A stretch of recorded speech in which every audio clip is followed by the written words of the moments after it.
Hi there, I'm Emma, your cozy corner companion here at Decor, where we blend creativity with comfort and breathe new life into forgotten spaces.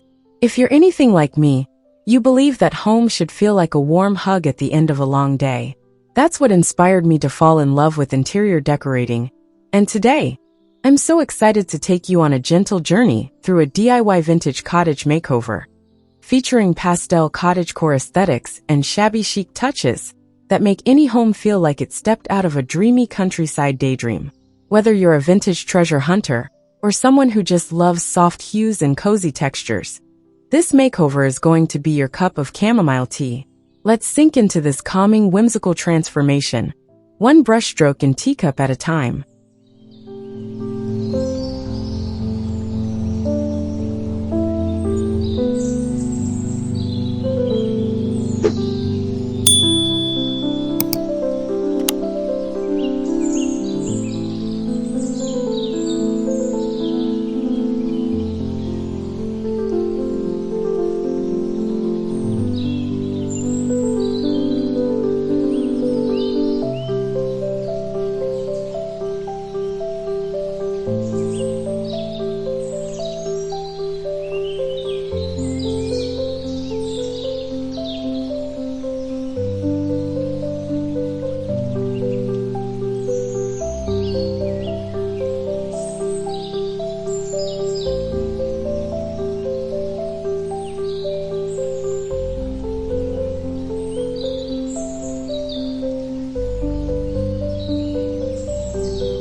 Our story begins in the tiniest of rooms, a little sunroom at the back of a 1940s bungalow that had been mostly ignored. It had charm, sure, the kind that peeks through peeling paint and creaky floorboards, but it was begging for a bit of gentle love. I started with a vision in mind, pastel tones that whisper rather than shout, the kind of colors that make you feel like you're sipping tea in an English garden. A soft blush pink, faded mint, buttery yellow, and a whisper of lavender. These would be the palette. With a little sanding, some pastel chalk paint, and a lot of patience, I began restoring a wooden side table I'd found at a local thrift store. Each pass of the brush felt like storytelling, adding layers of history to something that had already lived a life.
One of my favorite moments in any makeover is when the room begins to speak back. After the table came a set of mismatched chairs, one from a flea market, another gifted to me by a neighbor, and one I literally pulled from a roadside giveaway. I wanted each to retain its unique personality, but to harmonize like a little pastel choir. Soft whitewashing, delicate stenciling, and a little floral decoupage brought out their sweetness. Nothing too perfect, because perfection doesn't live in the cottagecore world, only charm does. I laid down a faded floral rug I found on a clearance rack, and with that, the floor felt grounded. I stood back and smiled. This wasn't just a room anymore. It was a nook, a feeling, a story unfolding.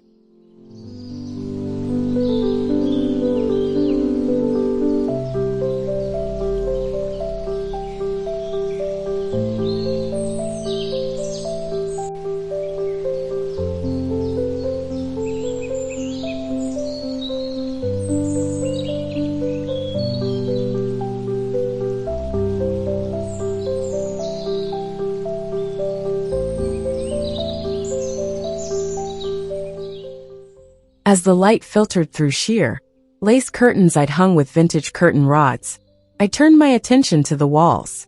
The idea was to build layers, not just of decor but of emotion.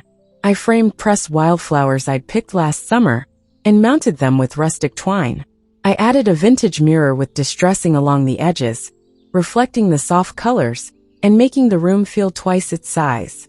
Shelves went up next, painted in a pale robin's egg blue, displaying tiny porcelain teacups, hand-me-down cookbooks, and a tiny clock that no longer ticks, but still holds time in its own way.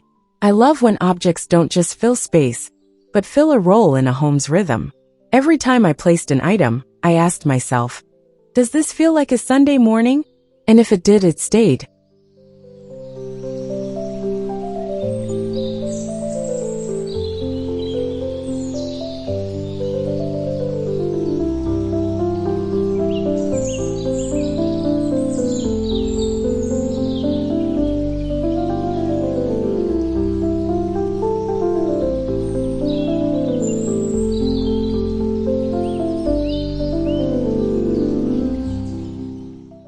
What really brought the cottagecore vibe to life, though, were the textiles.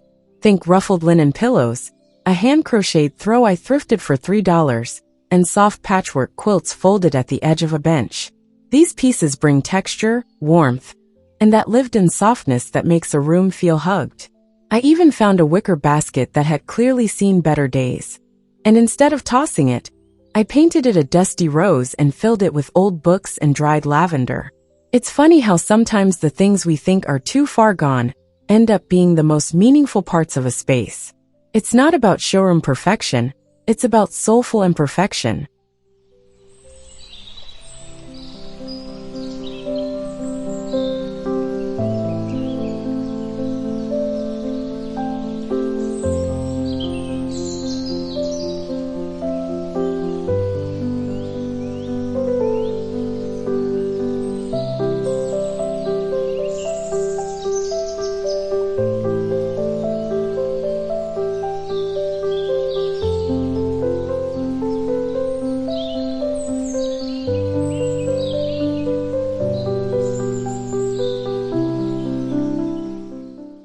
Next came a little corner desk setup. Yes, even cottagecore needs a spot for journaling or a lazy afternoon letter writing session. I found the desk at a yard sale, hidden behind a pile of outdated furniture. It had potential, and a single drawer that squeaked like a violin. After a thorough sanding, I painted it a soft sage and added glass knobs for a bit of shimmer. Above it, I hung a pinboard covered in floral fabric, tucking in little dried flowers, handwritten notes, and vintage postcards. Every glance toward that corner felt like reading a love letter from the past. And that's the magic of this makeover. It doesn't just decorate a space, it invites you into a different rhythm of life.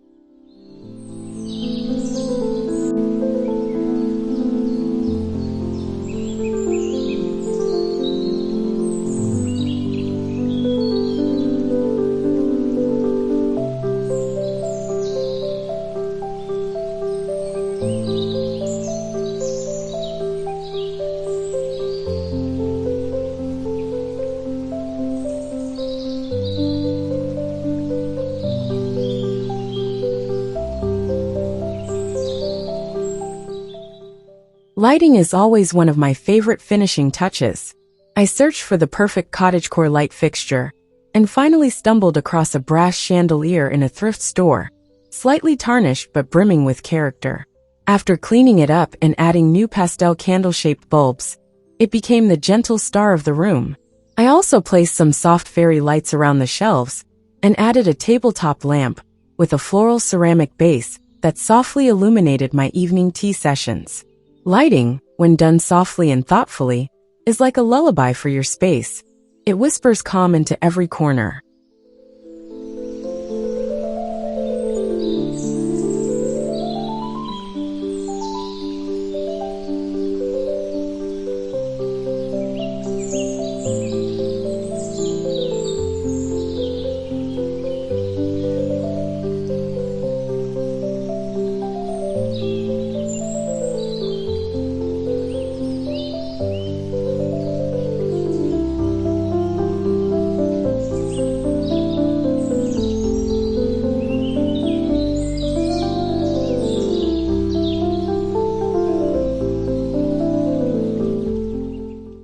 The final addition was something I always consider essential in any makeover: a personal piece. For this room, it was my grandmother's embroidery hoop with an unfinished floral pattern. I framed it, flaws and all, and placed it above the bench. It served as a quiet reminder that not everything needs to be complete to be beautiful.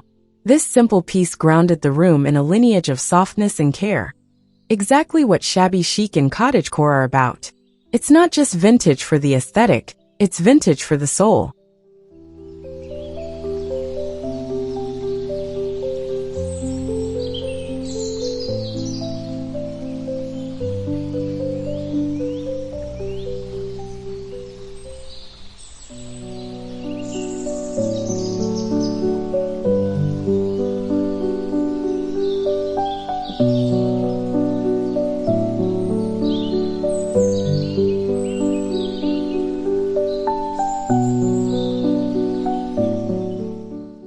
So here we are, sitting in a space that once felt forgotten and now feels like a page out of a fairy tale.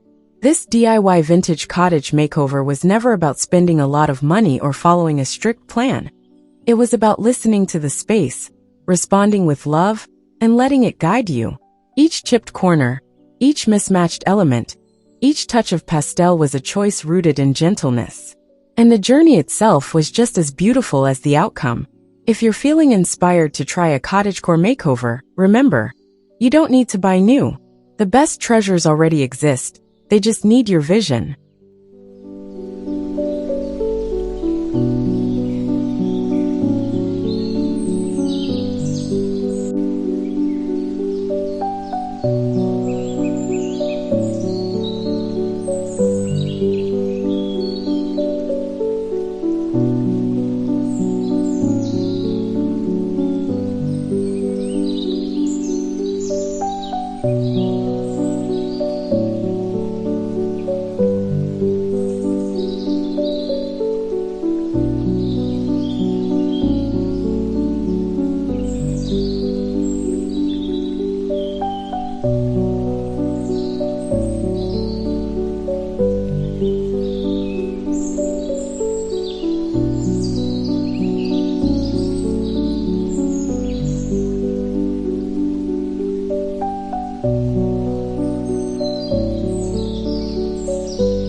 Thank you so much for joining me on this dreamy pastel-laced adventure.